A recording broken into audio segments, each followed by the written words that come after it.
नमस्कार मित्रांनो, आपण हवामान ह्या यूट्यूब चॅनलमध्ये आपल्या सर्वांचं स्वागत आहे. तर आपण बघू शकता हवामानात जो सातत्यानं बदल होत आहे आणि ज्या बंगालच्या उपमहासागरापासून व अंदमान निकोबारपासून जो देश आहे थायलंड, तर थायलंड ह्या देशालगतील व्हिएतनाम आणि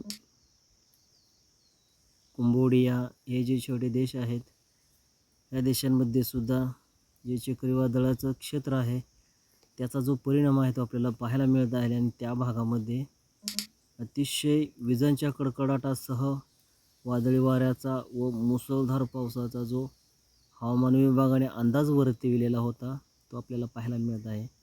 तर त्या भागामध्ये वादळी वाऱ्यासह विजांच्या कडकडाटासह मुसळधार ते अतिमुसळधार पाऊस हा चालू आहे. तर मित्रांनो, आपण बघू शकता की थायलंड आणि थायलंडलगतील जो बँकॉक आहे, तसेच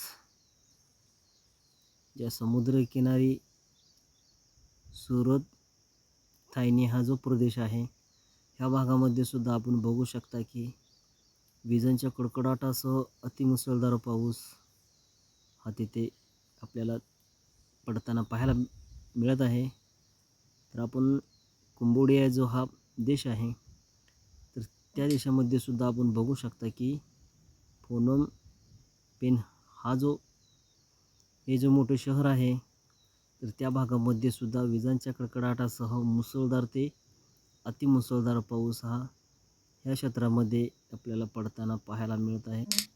तर आपण जो व्हिएतनाम जो देश आहे, तर त्या भागामध्ये सुद्धा विजांच्या कडकडाटासह मुसळधार ते अतिमुसळधार पाऊस हा तेथे सुद्धा आपल्याला पाहायला मिळत आहे. तर हे आपण बघू शकता की लाओस जो देश आहे त्यामध्ये सुद्धा आपल्याला काही ठिकाणी विजांच्या कडकडाटासह मुसळधार पाऊस चालू आहे. तर आपण बघू शकता मित्रांनो, हे चक्रीवादळ जे समुद्रामध्ये सातत्याने तयार होत असतात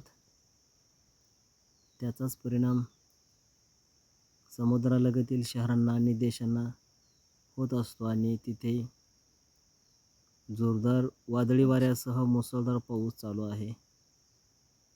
तेथील जनजीवन जे आहे ते विस्कळीत झालेलं आहे. तर त्या भागामध्ये हवामान विभागाने मागील 2-3 दिवसाखाली जो अंदाज वर्तविलेला होता त्यानुसार जे चक्रीवादळ तयार झाले आहे त्याचा परिणाम ह्या देशांना बसताना आपल्याला दिसत आहे. तर मित्रांनो, ह्या भागामध्ये जे समुद्रकिनाऱ्यालगतील जे चक्रीवादळ नवीन तयार होतात आणि त्यानंतर जे समुद्रालगतील जे देश आहेत त्यांना ह्याचा परिणाम भोगावा लागतो, सहन करावा लागतो. तर अशाच माहितीसाठी आपल्या चॅनलला नक्की सबस्क्राईब करा.